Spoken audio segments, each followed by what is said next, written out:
Assalamualaikum warahmatullahi wabarakatuh. Alhamdulillahirrabbilalamin. Wa bihi nasta'in wa ala umuri dunya waddin. Assalatu wassalamu ala asrofil anbiya'i wal mursalin Sayyidina wa maulana Muhammadin wa ala alihi washabihi ajma'in, amma ba'du. Yang terhormat Bapak Riza Syahrial Falah, MPDI.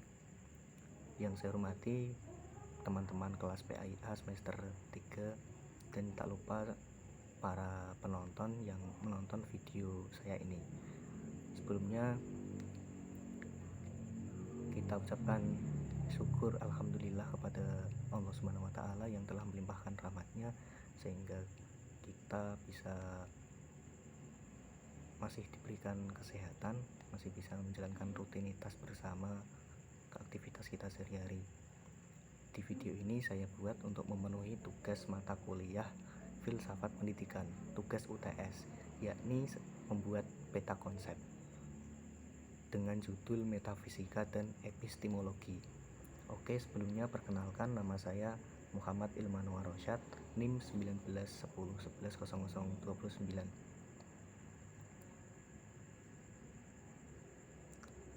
Pertama yang akan saya jelaskan yakni peta konsep kelompok 1, metafisika, ontologi, aspek-aspek metafisika, dan pendidikan. Ada 4 yang akan saya terangkan nanti. Yang pertama yakni pengertian metafisika dan ontologi. Yang kedua ada hubungan ontologi dengan filsafat pendidikan. Yang ketiga ada aliran-aliran dalam metafisika ontologi, pengetahuan fisik. Yang keempat ada ruang lingkup kajian ontologi dalam pendidikan. Oke, mari kita kaji bersama, yakni tentang pengertian metafisika dan ontologi.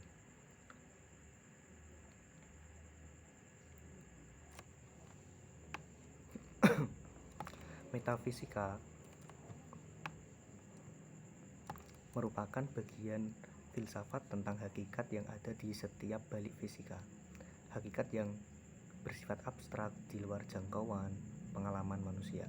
Tegasnya tentang realitas kehidupan di alam ini. Dengan mempertanyakan yang ada, metafisika secara prinsip mengandung konsep kajian tentang sesuatu yang bersifat rohani dan tidak dapat diterangkan dengan kaidah penjelasan yang ditemukan dalam ilmu lain. Dan secara etimologi, meta adalah tidak dapat dilihat oleh panca indera, sedangkan fisika adalah fisik. Jadi metafisika adalah sesuatu yang tidak dapat dilihat secara fisik. Metafisika tidak bisa diuji secara empiris karena keberadaannya yang abstrak. Secara terminologi, metafisika berasal dari bahasa Italia, berarti setelah atau di belakang. Istilah lain, metafisika berakar dari kata Yunani, metafisika, dengan membuang ta tambahan dan membuang fisika. Jadilah istilah metafisika yang berarti sesuatu di luar hal-hal fisik. Kita ke ontologi. Ontologi diartikan sebagai suatu cabang metafisika yang berhubungan dengan kajian mengenai eksistensi itu sendiri. Ontologi mengkaji sesuai yang ada, sepanjang sesuatu itu ada. Menurut Clauberg menyebut ontologi sebagai ilmu pertama, yaitu studi tentang yang ada sejauh ada. Studi ini dianggap berlaku untuk semua entitas, termasuk Allah dan semua ciptaannya, dan mendasari teologi serta fisika. Pertanyaan yang berhubung objek apa yang dikaji oleh pengetahuan itu ontologi, bersama bagaimana cara mengetahui pengetahuan tersebut epistemologi, dan fungsi pengetahuan tersebut aksiologi. Ontologi sinonim dengan metafisika, yaitu studi filosofis untuk menentukan sifat nyata yang asli dari suatu benda yang menentukan arti, struktur, dan prinsip tersebut.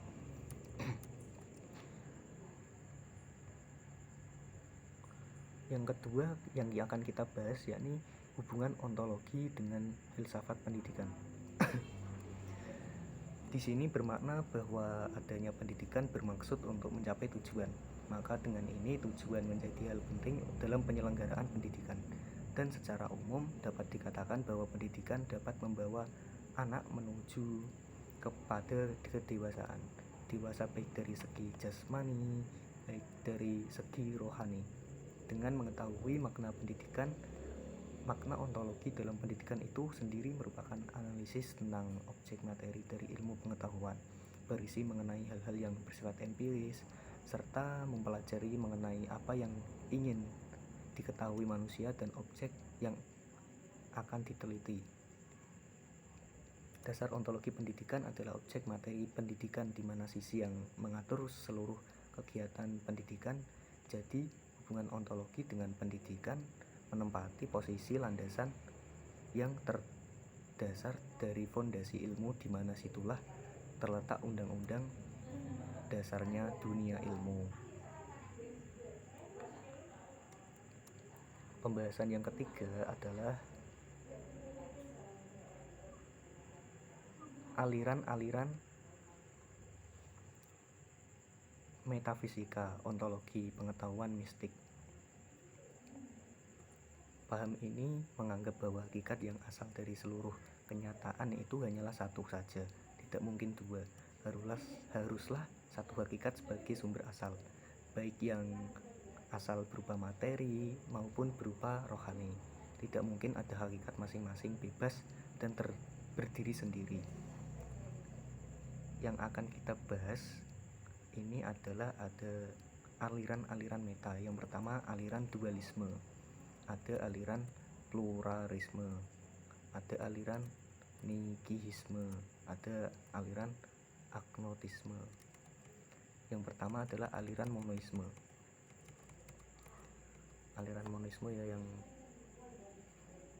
yang ini yang saya garisi.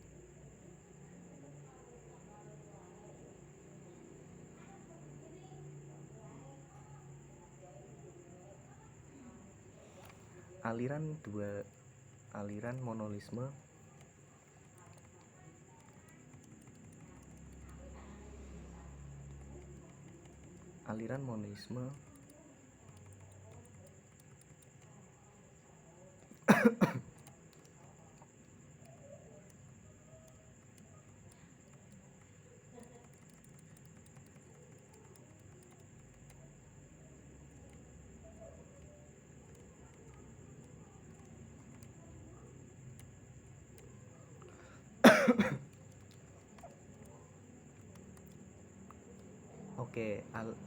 yang pertama ada aliran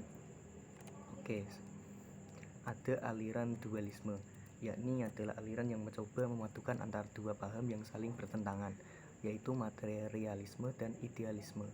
Menurut aliran dualisme, materi maupun roh sama-sama merupakan hakikat. Materi muncul bukan karena adanya roh, begitupun roh muncul bukan karena materi. Akan tetapi, dalam perkembangan selanjutnya, aliran ini masih memiliki masalah dan menghubungkan dan menyelaraskan kedua aliran tersebut. Selanjutnya ada aliran pluralisme. Berpandangan bahwa segenap macam bentuk merupakan kenyataan. Pluralisme bertolak dari keseluruhan dan mengakui bahwa segenap macam bentuk itu semua nyata. Pluralisme sebagai paham yang menyatakan bahwa kenyataan alam ini, maksudnya tersusun dari banyak unsur, lebih dari satu atau dua entitas. Selanjutnya ada aliran nihilisme, menyatakan bahwa di dunia ini terbuka untuk kebebasan dan kreativitas manusia. Aliran ini tidak mengakui validitas alternatif positif. Dalam pandangan nihilisme, Tuhan sudah mati, manusia bebas berkehendak dan berkreativitas. Selanjutnya yakni ada yang keempat, ada agnotisme. Saya garisi terlebih dahulu.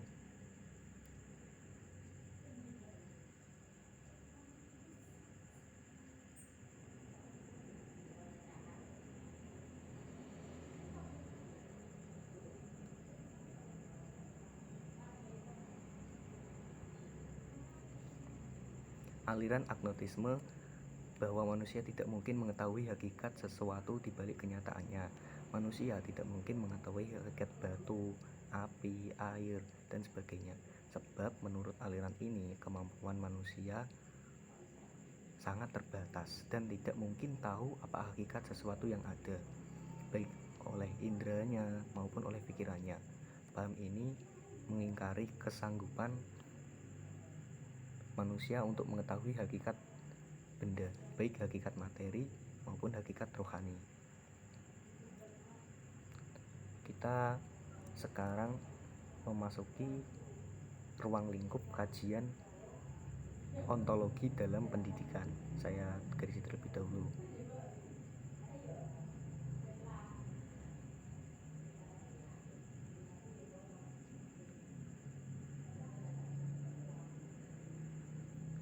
Ruang lingkup ada hakikat pendidikan Islam dan ilmu pendidikan Islam. Dalam pendidikan yang dijelaskan ada hakikat pendidikan Islam dan ilmu pendidikan Islam, yakni terdapat beberapa unsur. Yang pertama, ada usaha kegiatan yang bersifat bimbingan dilakukan secara sadar. Yang kedua, ada pendidik, pemimpin atau penolong. Yang ketiga, ada peserta didik atau anak didik. Yang keempat, ada bimbingan itu mempunyai dasar dan tujuan. Yang kelima, dalam usaha itu terdapat alat-alat yang dipergunakan. Dari pemaknaan tersebut dinyatakan bahwa pendidikan terbatas kepada pengembangan anak didik oleh pendidik. Jadi terdapat pengaruh dari orang per orang atau manusia lain secara sadar. Kenyataannya bahwa dalam proses menuju perkembangan yang sempurna itu seseorang tidak hanya dipengaruhi oleh orang lain, tetapi ia juga menerima pengaruh dari selain manusia.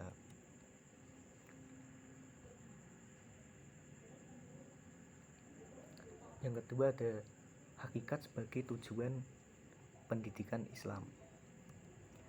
Menurut Muhammad Qutb berpendapat bahwa Islam melakukan pendidikan dengan pendekatan yang menyeluruh terhadap wujud manusia, sehingga tidak ada yang tertinggal dan terabaikan sedikitpun, baik segi jasmani maupun rohani, baik kehidupan secara mental dan segala kegiatannya di bumi ini. Islam memandang manusia secara totalitas, mendekatinya atas dasar apa yang telah dalam dirinya, atas dasar fitrah yang diberikan oleh Allah SWT kepadanya. Tidak ada sedikitpun yang diabaikan dan tidak memaksa apapun selain yang dijadikannya sesuai dengan fitrahnya. Hakikat manusia sebagai subjek, yakni pendidik dan peserta didik. Manusia dalam kajian kali ini lebih difokuskan kepada subjek pendidikan, bahwa dalam dunia pendidikan manusialah yang banyak berperan, karena dilakukannya pendidikan itu tidak lain diperuntukkan bagi manusia agar tidak timbul kerusakan di bumi ini. Dalam pendidikan bahwa manusia dibagi menjadi dua kelompok, yaitu sebagai pendidik dan sebagai peserta didik. Manusia sebagai pendidik sebagaimana pemahaman Marimba tentang pendidikan, bahwa salah satu unsur pendidikan adalah adanya pembimbing pendidik. Pendidik adalah orang yang memikul bertanggung jawab untuk pendidik. Yang terakhir ada hakikat kurikulum pendidikan Islam. Secara harfiah berasal dari kata kurikulum yang berarti bahan pengajaran. Ada pula yang mengatakan berasal dari bahasa Perancis courier atau berarti berlari. Kurikulum selanjutnya menjadi suatu istilah yang digunakan untuk menunjukkan kepada sejumlah mata pelajaran yang harus ditempuh untuk mencapai suatu gelar atau ijazah. Pengertian ini sejalan dengan Crow and Crow, bahwa kurikulum adalah rancangan pengajaran yang isinya sejumlah mata pelajaran yang disusun secara sistematis yang diperlukan sebagai syarat untuk menyelesaikan suatu program pendidikan tertentu. Sementara itu, kurikulum dalam pendidikan Islam yaitu kata manhaj yang bermakna jalan yang terang atau jalan terang yang dilalui oleh manusia pada bidang kehidupannya. Jadi kurikulum yang dimaksud adalah jalan terang yang dilalui oleh pendidik atau guru latih dengan orang yang dididik dan dilatihnya untuk mengembangkan pengetahuan, keterampilan, dan sikap mereka. Keberadaan kurikulum dalam pendidikan Islam sebagai alat untuk mendidik generasi muda dengan baik dan menolong mereka untuk membuka dan mengembangkan kesediaan-kesediaan, bakat-bakat, ketentuan-ketentuan, kekuatan-kekuatan mereka dan keterampilan mereka yang bermacam-macam dan menyiapkan mereka dengan baik untuk menjalankan hak-hak dan kewajiban memikul tanggung jawab terhadap diri, keluarga, masyarakat, bangsa, dan turut serta aktif untuk kemajuan masyarakat dan bangsanya. Oke, ini yang kelompok pertama, yakni peta konsep yang pertama. Selanjutnya saya akan melanjutkan presentasi saya yang peta konsep yang kedua, yakni tentang epistemologi, dimensi pengetahuan, sumber pengetahuan, teori kebenaran, dan problem. Yang pertama ada dimensi pengetahuan. Saya scroll. Dimensi pengetahuan. Dimensi pengetahuan berasal dari epistemologis, berasal dari kata Yunani yaitu episteme, yang berarti pengetahuan, dan logos yang artinya ilmu teori pembicaraan, sehingga dapat diartikan bahwa dimensi ini merupakan ilmu yang membahas teori-teori pengetahuan, dan secara umum dapat disimpulkan bahwa epistemologis adalah cara berpikir manusia untuk mendapatkan pengetahuan melalui indera, rasio, atau intuisinya. Yang kedua ada sumber pengetahuan.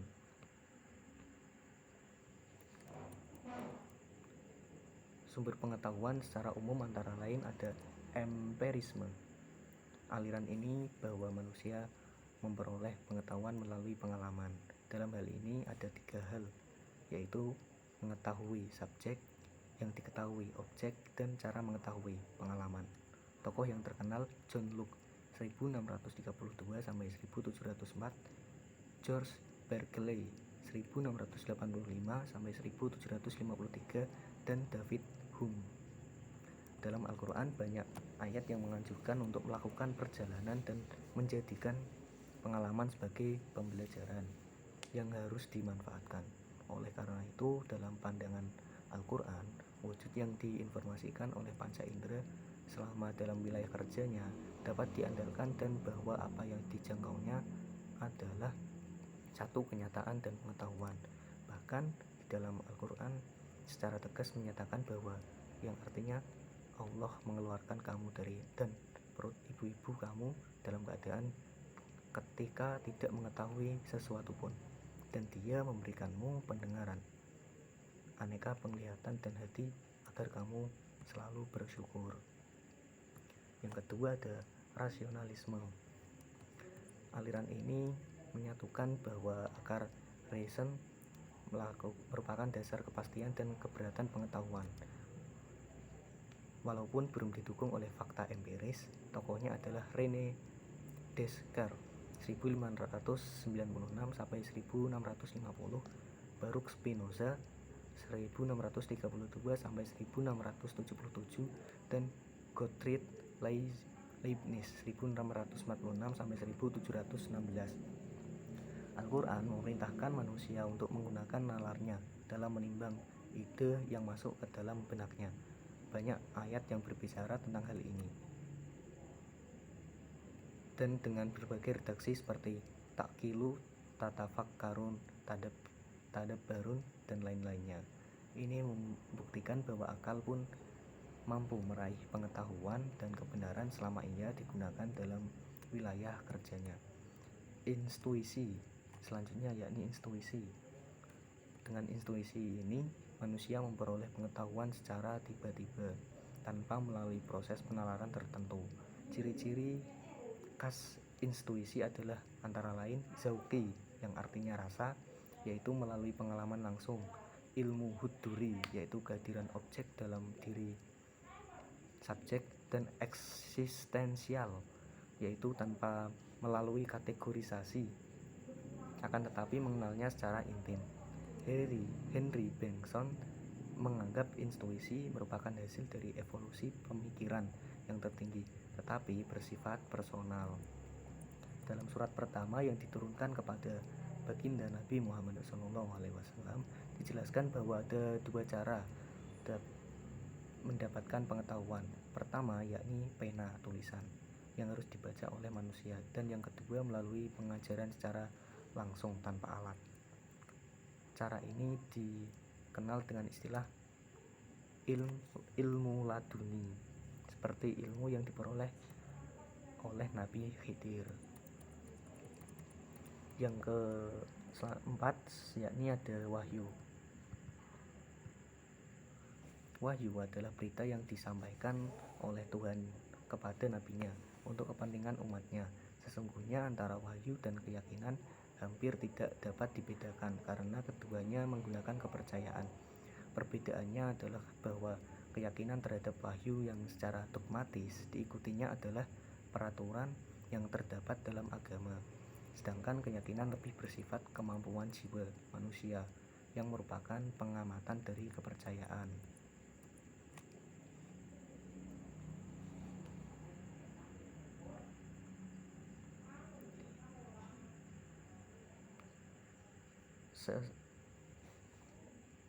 Berikut ini saya akan lanjutkan, yakni tentang teori kebenaran.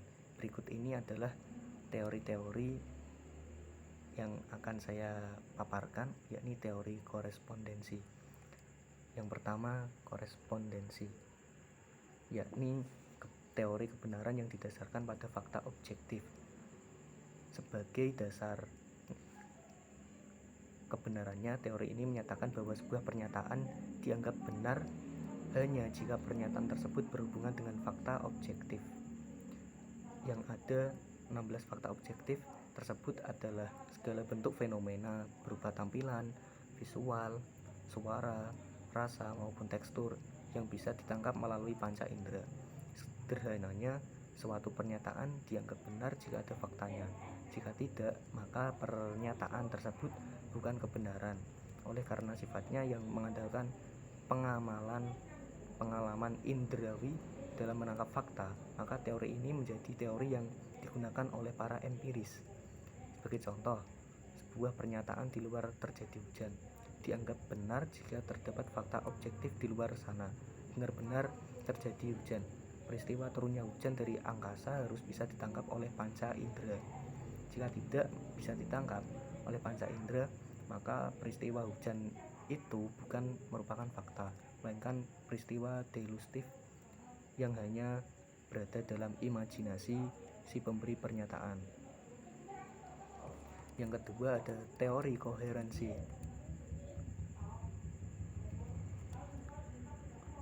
Teori koherensi pembuktian secara berulang-ulang pada teori korespondensi pada akhirnya akan melahirkan sebuah aksioma atau postulat yang pada umumnya berwujud sebagai kebenaran umum. Matahari terbit dari timur. Pernyataan tersebut merupakan sebuah kebenaran umum karena sudah diyakini secara benar. Kita tidak perlu menunggu hingga esok pagi untuk membuktikan secara fakta bahwa matahari benar-benar terbit dari ufuk timur. Aksioma adalah postulat, adalah sebuah pernyataan yang dianggap sudah terbukti benar dan tidak perlu dibuktikan lagi.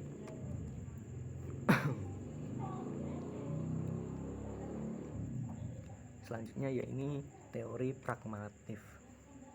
Teori ini berbeda dengan dua teori sebelumnya dalam menentukan dasar kebenaran. Jika pada korespondensi dasar kebenarannya adalah fakta objektif dan teori koherensi adalah konsistensi logis, maka teori pragmatis meletakkan dasar kebenarannya pada manfaat praktis dalam memecahkan persoalan kehidupan.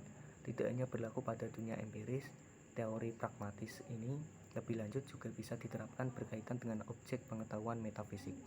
Teori ini muncul sebagai kritik terhadap kaum positivis yang menganggap pernyataan metafisik sebagai pernyataan yang tidak bermakna karena ia tidak memiliki dasar faktual di dunia empiris. Selanjutnya yakni teori performatif. Teori performatif muncul dari konsep J.L. Austin yang membedakan antara ujaran konstatif dan ujaran performatif. Menurut tokoh filsafat analitika bahasa Inggris pengujian kebenaran secara faktual seperti yang dapat diterapkan dalam teori korespondensi hanya bisa diterapkan pada ujaran konstatif. Ucapan konstatif adalah ucapan yang mengandung sesuatu yang konstatif dalam ujaran ini sehingga ia memiliki konsekuensi untuk dibuktikan dan kebenarannya. Ada lagi teori konsensus yang paling bawah ini. Teori konsensus pada awalnya digagas oleh Thomas Kuhn, seorang ahli sejarah ilmu pengetahuan, penulis buku The Structure of Scientific Revolution. Ini menyatakan bahwa ilmu pengetahuan berkembang melalui beberapa tahapan. Tahapan pertama, ilmu pengetahuan berada pada posisi sebagai normal science ketika ia diterima oleh masyarakat berdasarkan konsepsi kebenaran ilmiah. Pada perkembangannya akan muncul beberapa anomali yang membuat konsep kebenaran tersebut dipertanyakan keabsahannya. Selanjutnya akan terjadi revolusi ilmu pengetahuan yang juga menyebabkan pergeseran paradigma dalam masyarakat ilmiah.